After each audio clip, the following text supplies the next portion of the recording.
정치학자였고 또 역사가로 알려져 있는 E.H. 카가 역사는 과거와 현재의 대화라고 했습니다. 역사는 과거의 일인데 오늘 지금 우리가 어떻게 해석하느냐에 따라서 역사의 의미가 다르게 느껴지는 거죠. 그래서 역사가가 참 중요합니다. 있는 그대로의 사실, 일어난 사건을 사실대로 기록하는 것이 기록된 역사잖아요. 이 역사를 기록한 역사가의 이해도 또 그 해석이 그 역사서에는 배어 있습니다. 결국은 우리가 보고 듣고 우리가 배우는 모든 이 과거의 역사는 기록한 자의 그 해석이 들어가 있는 역사를 접하게 된다는 말이죠. 그러니까 역사가 과거와 현재의 대화라고 하는 것은 오늘 현재의 문제를 해결하는데 과거의 역사가 반드시 필요하다, 그런 말입니다. 현재의 눈으로 과거를 진단해야 하고 과거의 눈으로 현재를 해석해야 한다는 거죠. 결국은 내가 지금 살아가고 있는 현재를 제대로 보기 위해서는 과거의 역사가 반드시 필요하다, 그런 말입니다. 우리 기독교에 적용을 해보면은 우리 신앙이 하루아침에 하늘에서 뚝 떨어진 게 아니라는 거예요. 우리 교회가 이런 모양을 갖추기까지 과거가 있고 역사가 있습니다. 우리의 신앙이 이렇게 형성되고 믿음 생활을 하고 있는 이 모든 게 그 이전에 믿음의 전수 과정이 있다는 거죠. 초대교회가 있었고 사도들의 전도가 있었습니다. 사도들 앞에는 예수 그리스도의 십자가 죽음이 있었습니다. 그로 말미암아 교회가 생겼고 그로 말미암아 사도들이 온 세상으로 가서 전도하게 된 거죠. 사도들의 전도 앞에 십자가의 죽음이 있었다면 그 십자가의 죽음 앞에는 또 하나님의 율법과 언약과 인간의 배신과 죄악의 역사가 있습니다. 그 죄를 용서하시고 사랑하셨던 하나님의 사랑이 있었기 때문에 십자가의 은혜가 있는 거 아니겠어요? 이런 수천 년의 역사 속에 교회가 있고 내가 있고 믿음이 있고 오늘까지 이어지는 이 교회의 역사가 있다, 그런 말입니다. 그런데 이 모든 것이 다 서로 연결되어 있는데 그 중에서도 더 소중한 얘기가 뭐냐면은 이 모든 것이 수천 년 동안 우리 사람들이, 우리 인류가 살아오고 또 살아가고 있고 또 다음 살아가야 될 모습이라는 거예요. 더 크게 말하면 역사는 결국 뭐냐? 우리 모든 사람이 지금까지 살아온 삶의 여정이었습니다. 살아온 시간이었습니다. 우리 모든 사람의 걸어온 발자취가 역사가 되었다는 거죠. 매일 산다고 사는데 그것이 세월이 지나다 보니 역사가 되었습니다. 지금도 우리는 현재를 살고 있지만 훗날 결국 우리의 삶은 역사가 될 것입니다. 일상의 매일이, 오늘도 우리가 걸어가는 이 모든 것은 역사가 되어가고 있고 훗날의 역사로 기록되는 거죠. 어느 모임에 갔는데 한 분이 책을 읽고 발제를 했습니다. 옛 소련 대통령 고르바초프가 쓴 자전 이야기 선택이라고 하는 책이었습니다. 페레스트로이카라고 여러분 많이 들어보셨죠? 정말 뉴스만 켜면은 페레스트로이카라고 고르바초프가 주장하고 이게 변화, 개혁, 갱신 이런 뜻을 가지고 그 구소련이 붕괴되는 과정에 나온 거잖아요. 대단했습니다. 그게 87년, 88, 90년, 91년, 92년 이렇게 걸쳐서 정말 구소련이 붕괴되어 가는 과정에 엄청난 세계의 대변화였죠. 그래서 그 고르바초프의 책을 이렇게 발제를 한다고 하니까 아마 구소련이 어떻게 그렇게 몰락해가는 과정이나 격변의 시대에 그 변화, 그 음침하게만 느껴지는 크레물린의 그런 어떤 내밀한 이야기들, 이런 것들이 주제가 되지 않겠나 하고 들었죠. 근데 그게 아니었습니다. 역사의 소용돌이 중에도 일상을 살아가는 사람들이 있더라는 거예요. 그냥 사람들의 이야기, 그 구소련에 살고 있는 일반 국민들의, 백성들의 이야기였습니다. 소소한 일상의 이야기들이 그 속에 있더라고요. 아무리 역사의 소용돌이가 일어나도 거기에는 그저 매일매일 살아가는 삶의 이야기가 있다, 그런 말입니다. 우리처럼 똑같이 소시민들, 그냥 평범한 사람들이 그렇게 살아가고 있더라니까요. 고르바초프가 호르몬이를 나중에 모시옵니다. 다 시골 농촌의 출신으로 평생을 농부로 살던 어머니가 늙고 병들었을 때에 이제 모시고 오죠. 크레물린 병원에 입원을 시켜드리고 이제 매일 또 병문안을 갑니다. 어느 날 저녁 늦게까지 어머니와 이야기를 나누고 돌아왔는데 그 밤에 갑자기 운명을 하셨어요. 그 마지막 순간에 고르바초프 어머니에게 의사가 이제 그 가족이 올 시간은 못 되니까 빨리 그 어머니에게 물어본 거죠. 아들에게 남길 말이 없습니까? 하고 물었더니 그 어머니가 아주 태평스럽게 이렇게 대답했다는 거예요. 그 애가 다 알아요. 이렇게 했다는 거예요. 그 임종하는 마지막 순간 아들에게 남기실 말이 없습니까? 그 애가 다 알아요. 이게 얼마나 평범하면서도 또 우리에게는 잔잔한 감동이 되고 그저 한 가정, 똑같은 우리 삶의 모습이라는 거예요. 지도자, 그 나라의 어떤 새로운 변화, 온 세계가 주목하는 페레스트로이카의 주인공이라 할지라도 그저 어머니가 돌아가시고 또 그 어머니의 영향받은 아들이 있는 거고 평생에 농사 지으면서 늙고 병든 어머니는 그렇게 또 돌아가시고 그 아들을 사랑하고 믿어주고 그저 우리와 똑같은 한 삶의 이야기더라 이거예요. 세계사의 역사를 장식하는 어마어마한 소련의 붕괴 안에도 한 사람, 한 개인의 고뇌가 있고 가족들의 속사정은 우리와 남다를 것도 없고 소련 지하에서 사람들은 여전히 러시아 정교회를 통해 하나님을 믿고 신앙생활합니다. 아기들은 세례를 받았고 아픈 사람이 있으면 교회에 촛불을 바치고 명절 때는 교회에 모여서 예배를 드렸습니다. 이것이 모여서 역사가 되고 변화가 되고 새로운 나라가 만들어져 가더라 이런 얘기예요. 발제자가 마지막 이 말로 발제를 끝맺었습니다. 역사는 마치 외부의 충격으로 대단한 경랑을 만들어가는 듯 하지만 그 날개짓은 사람들의 일상 속에서 시작하였다. 그저 우리가 들을 수 있고 또 알고 다 생각할 수 있는 거지만 오랜만에 이런 발제, 이런 이야기를 들으면서 제 자신을, 교회를, 신앙을, 삶을 되돌아보는 그런 귀한 시간이 되었다는 거죠. 제 개인으로 말하자면 아버지로부터 내려온 신앙, 외할머니로부터, 어머니로부터 이어져 온 신앙생활, 그리고 앞으로도 이어져야 할 신앙의 앞날, 이런 모든 것이 결국은 우리 한 사람 한 사람, 지나오신 분, 지나가는 사람, 앞으로 올 사람들까지 이런 모든 날개짓이 모여서 하나의 믿음의 족보, 믿음의 계보를 이루는 것이 아닐까. 지금도 우리는 신앙의 날개짓을 하고 있고 이 날개짓이 모여서 바람을 일으키고 파도가 되고 세상의 한 부분을 장식하는 역사가 되리라, 그런 말입니다. 남북의 통일도 이념도 사상도 그 무엇이라 할지라도 결국 남북에 살고 있는 우리 사람들의 일상이 날개짓이 되고 그래서 통일이 오고 그리고 남북은 하나 되는 새로운 역사를 쓰게 될 것이다 이 말이죠. 신앙도 삶도 사랑도 아픔도 매일 평범하게 짝이 없는 하루하루의 반복 가운데 누적된 시간들 속에 하나하나 이루어져가는 우리의 인생이다, 그런 말입니다. 무슨 장황한 소리를 하고 있을까요? 오늘 지금 여기 그리고 나, 우리가 소중하지 않은 것이 하나도 없다는 말입니다.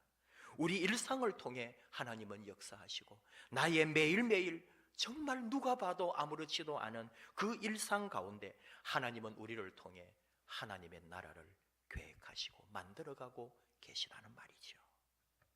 오늘 우리에게 주신 주님의 말씀 또한 예수님 겟세마네 동산에서 기도하시고 산헤드린 사람들이 보낸 그런 사람들에 의해서 체포되는 내용들이 오늘 말씀이에요.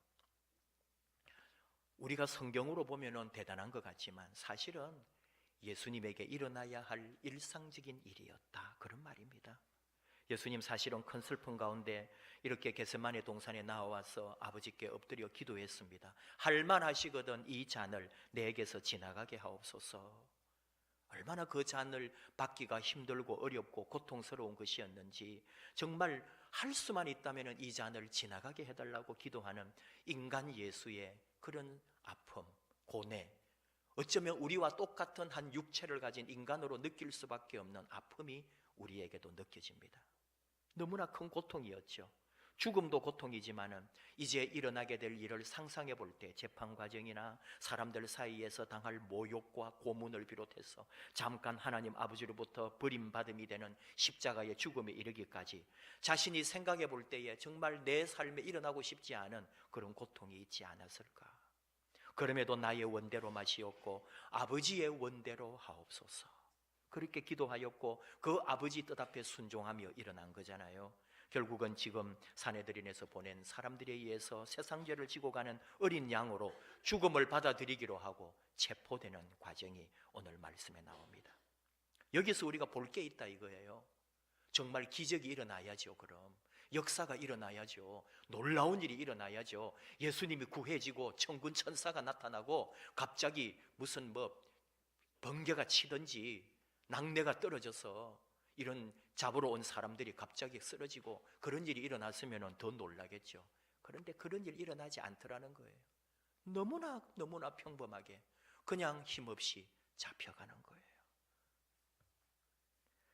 무리들이 찾아왔습니다. 대제사장들과 장로들에게서 파송된 이들이었다 그랬죠. 각각 손에는 칼과 몽치를 가지고 있었습니다.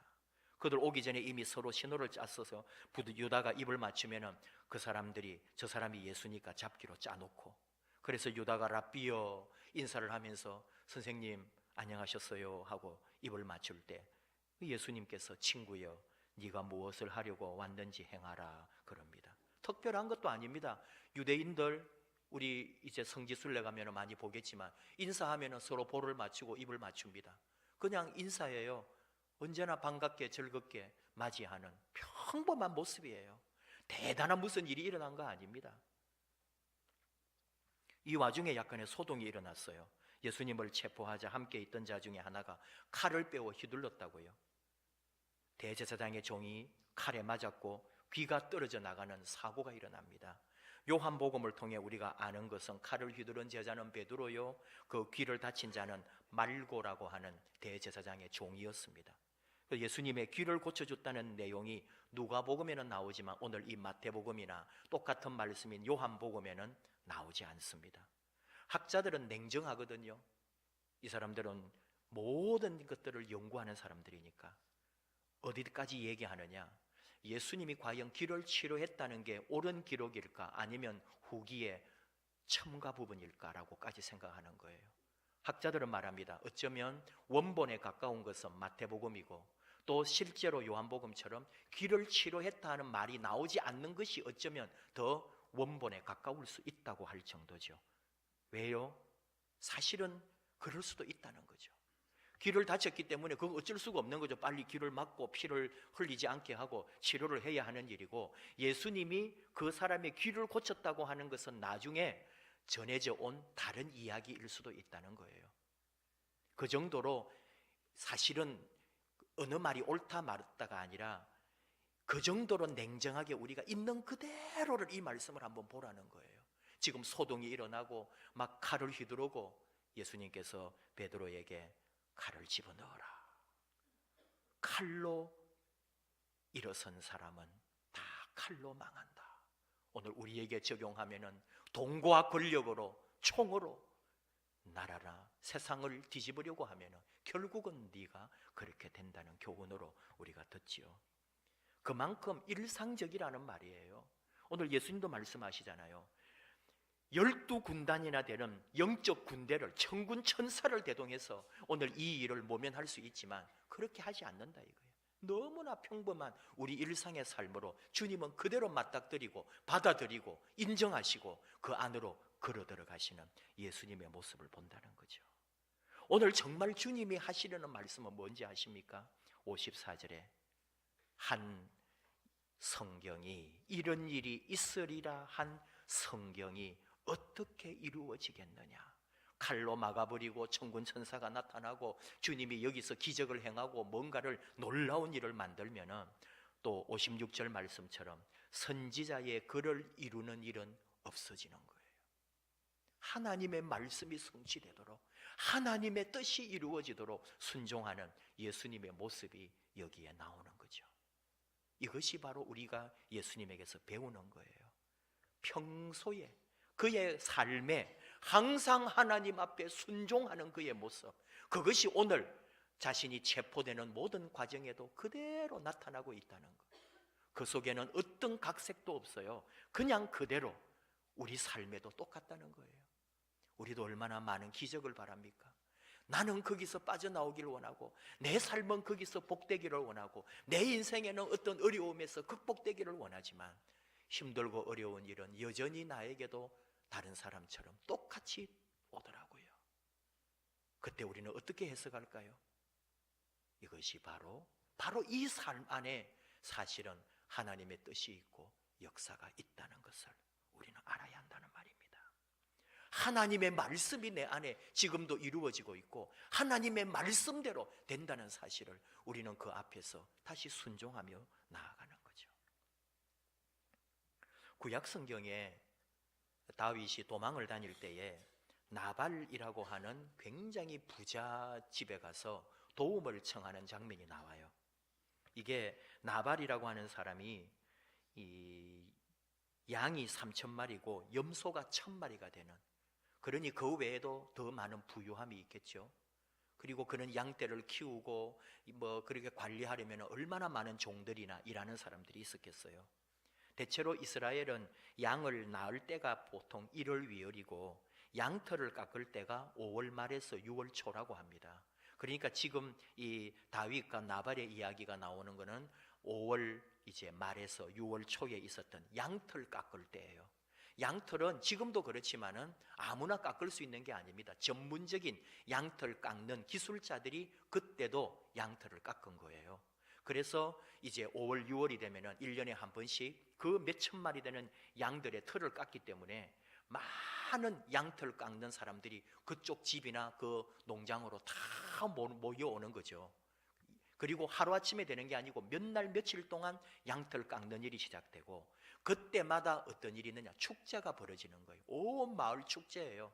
그 양을 키우고 일하는 많은 사람들과 가족들에게 이 주인이 고기와 또는 술과 음식으로 대접하는, 그래서 온 동네에 몇 날 며칠 동안 잔치가 벌어지고 양털 깎는 사람들은 양털 깎고 그 양털은 또 수많은 수입이 되는 거 아니에요.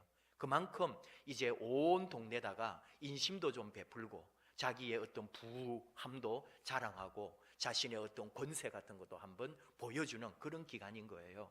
그때 근데 다윗은 사울을 피해 가지고 도망 다니던 시절입니다. 사울 군대가 항상 다윗을 추격했고 다윗은 자기를 따르는 군사 600명과 함께 항상 그 광야에서 도망 다니고 피해 다니던 때거든요. 그리고 이곳은 지금 갈멜 지역입니다. 많이 들어보셨죠? 그 갈멜 지역에서 나발이라는 부자가 양털 깎는 기간인 거예요. 그 이야기를 그쪽 지역에 숨어있던 다윗이 들었어요. 그래서 10명의 군인을 보냅니다. 좀 도와달라. 우리는 늘 먹는 것이 제일 고민이다. 우리는 도망을 다니고 있고 힘들고 어려우니까 이번 이 축제하고 잔치하는 동안에 우리 군인들 좀 먹을 수 있도록 먹을 것 좀 달라고 보냈더니 이 나발이 굉장히 교만하게 다윗이 누군데 이런 식으로 하면서 도와주지 않습니다. 나 다윗 몰라 이런 식으로. 왜 모르겠어요? 심지어 다윗이 그쪽 지역에 비밀리에 주둔하고 있었기 때문에 나라에서도 알지만 잡으러 와봐야 사실은 이제 또 숨어버리면 못 잡고, 대신에 어떤 좋은 점이 있느냐, 다윗 군대가 그 갈멜 지역에 숨어 있기 때문에 다른 도둑대들이나 외부 세력이 갈멜 지역에 들어오지를 않았던 거예요. 그래서 결과적으로 이 나발의 수많은 양떼들이 보호를 받게 되는 이 굉장히 일거양득의 그런 효과가 있었던 거예요. 그래서 다윗은 그 말도 합니다.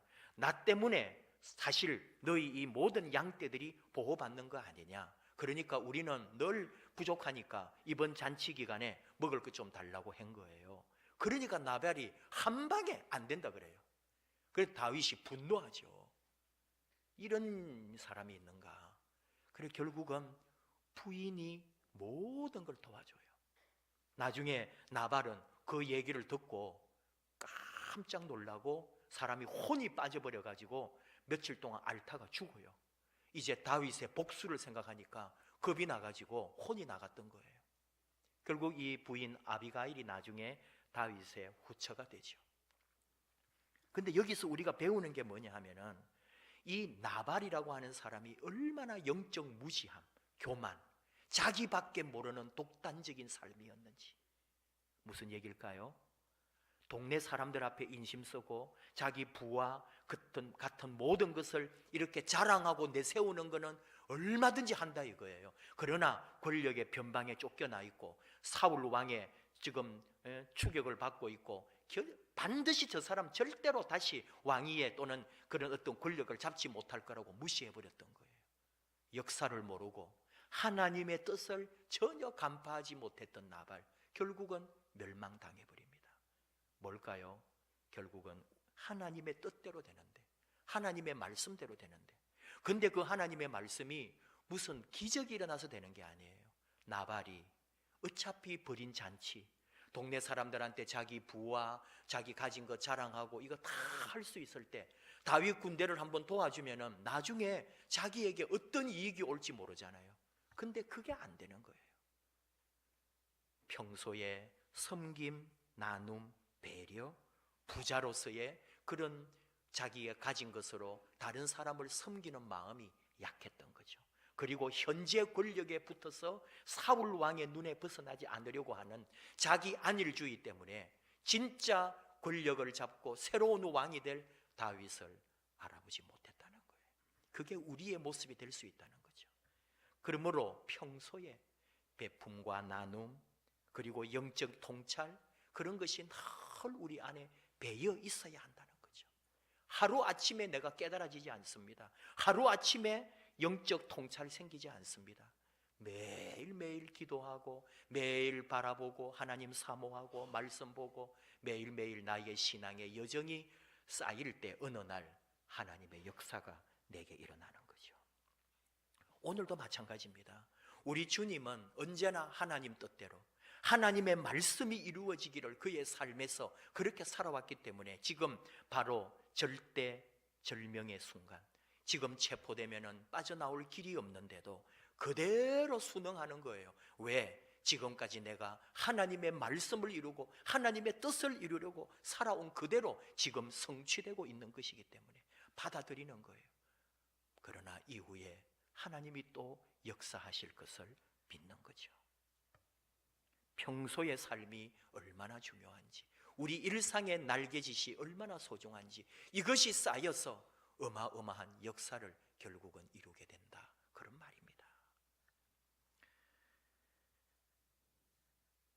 제가 복싱을 좋아해서 지금도 이렇게 유튜브 같은데 이제 복싱했던 것들을 한 번씩 볼 때가 있어요. 그런 것 중에 제일 그래도 감동적인 거는 보고 봐도 또 보고 싶은 게 홍수환의 카라스키아하고 이 복싱 가서 사전 5기의 역사를 이룬 거잖아요. 여러분도 혹시 유튜브 보면은 나올지 모르겠어요. 근데 1회전 막 겨우 그냥 했고 2회전 가가지고 4번이나 다운될 때 그 아마 TV를 그때 보셨던 여러분 기억하실 겁니다. 지금도 생생할 겁니다. 안 되는구나, 졌다 이거. 역시 쟤 세구나, 그런 생각하고 다 포기했어요 사실은. 그리고 그쪽의 사람들은 막 완전히 이겼다고 난리가 났었죠. 근데 3회전 들어오자마자 막 공격을 퍼붓고 그 위회전 끝에도 4번 다운되고 또 쓰러질 지경에도 계속 주먹을 내밀면서 끝까지 버티더라고요.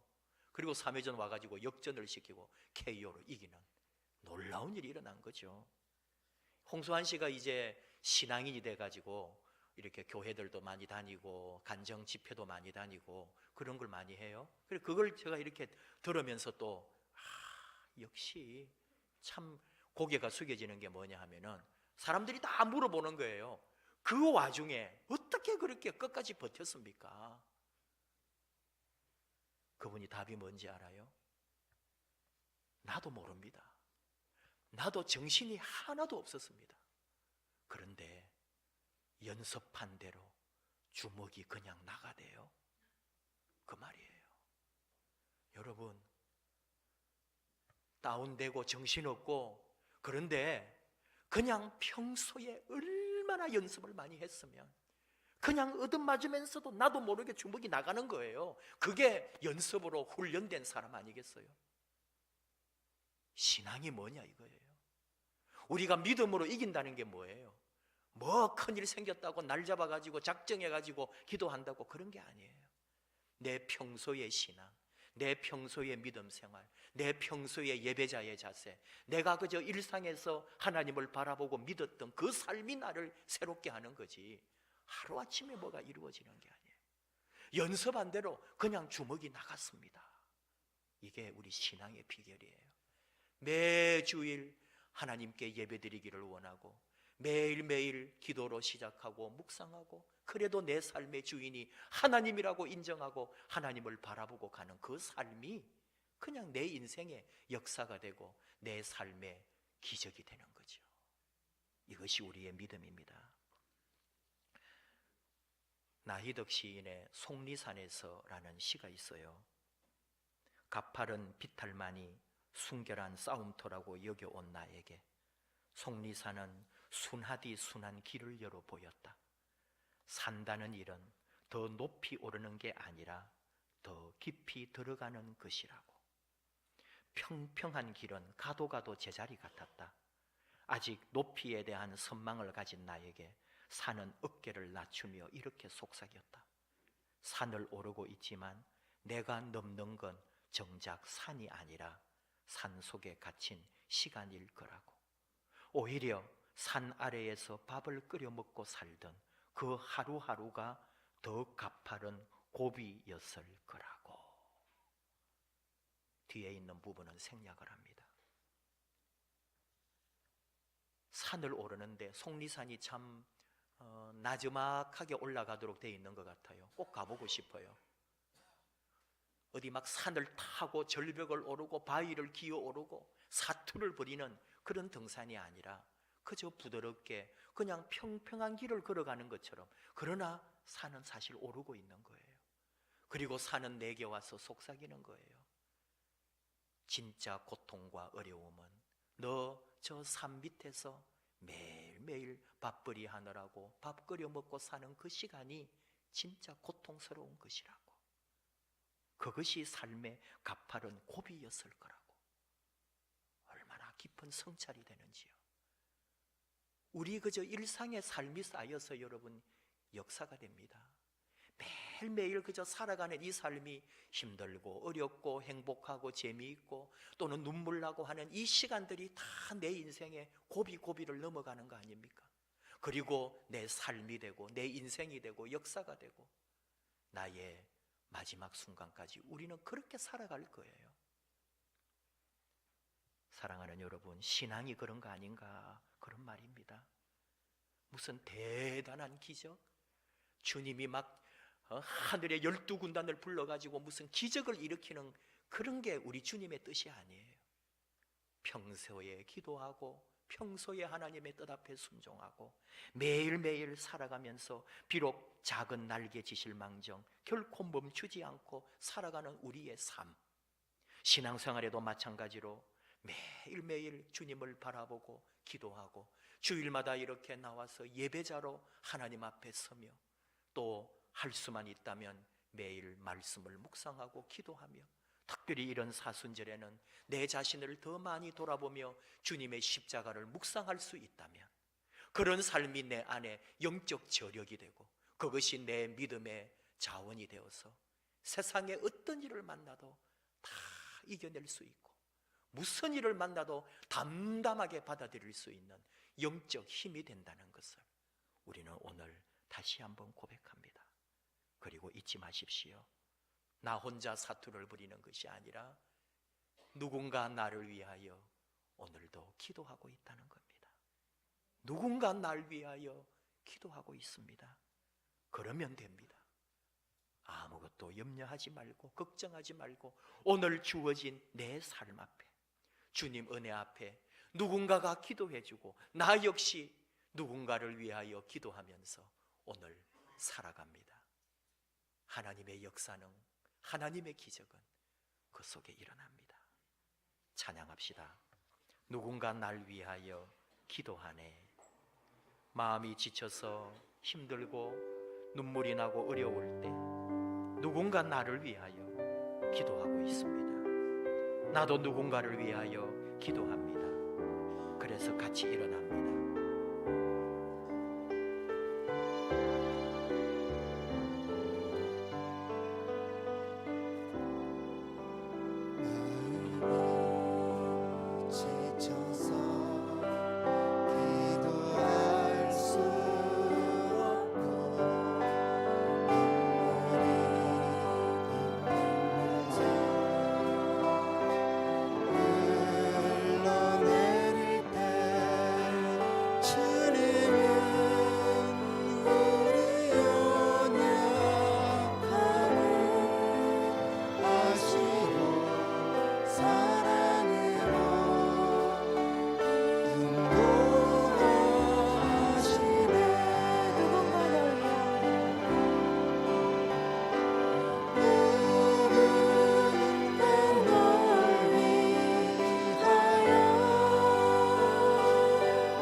나의 매일의 삶, 나의 매일의 신앙이 나를 이루고 역사가 되고 우리 교회의 공동체가 되고 한 사람 한 사람의 날개짓이 우리 교회의 역사가 될 것입니다. 오늘 나의 기도가, 오늘 나의 예배가, 오늘 나의 묵상이 대대로 우리 집안의 믿음의 가문을 이루게 될 것입니다. 하나님 도와주십시오. 하나님만 사랑하고 하나님 의지하고 하나님의 뜻이, 하나님의 말씀이 내 안에, 우리 가정에, 우리 교회에 이 역사 가운데 이루어지기를 원합니다. 우리를 불러주셨사오니 하나님의 나라와 의를 위하여 쓰임받게 해주시고 언제나 내 인생에 주의 말씀이 이루어지도록, 주님의 뜻이 이루어지도록 우리를 아름답게 사용하여 주시옵소서. 그리고 내 자신을 위하여 누군가 기도하는 것처럼 나도 평생에 누군가를 위하여 중보하며 기도하는 자가 되게 해 주시옵소서. 서로가 서로를 위하여 기도할 때 그래서 같이 일어나게 하시고 하나님의 역사를 만들게 해 주옵소서. 주여 부르며 같이 기도하겠습니다. 주여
아버지 감사합니다.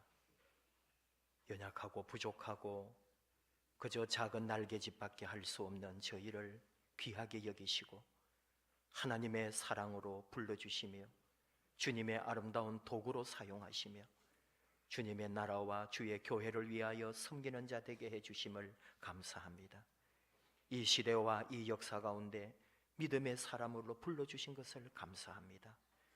함께 서로 위하여 주님의 나라를 이루어가는 동지들이 되게 해주시고 하나님의 말씀이 우리 안에 이루어지도록 늘 기도하며 순종하며 하나님의 뜻을 따라 함께 걸어가는 동력자들이 되게 하여 주시옵소서. 사순절을 보냅니다. 세상 사람 아무도 알아주는 이 없지만 우리는 믿음으로 일어나서 주의 말씀 안에 순종하며 단 한 시간이라도 주의 뜻 안에서 주의 말씀 안에 주님의 역사 아래 걸어가려고 믿음으로 걸어가는 저희들 되게 하여 주시옵소서. 오늘도 이렇게 주일 예배로 함께 나와서 우리의 작은 날개짓으로 하나님 앞에 영광 돌립니다. 우리가 모여 전체가 되고 주의 교회가 되고 온 세계 교회가 되고 하나님의 나라가 되고 주의 복음이 온 세상에 전파될 줄을 믿습니다. 저희의 삶을, 우리의 이 평범하기 짝이 없는 하루하루가 하나님께 영광되게 하시고 우리의 인생에 우리의 역사가 되게 하여 주시옵소서. 하나님만 영광 받으소서. 우리 주 예수 그리스도의 이름으로 기도하옵나이다. 아멘.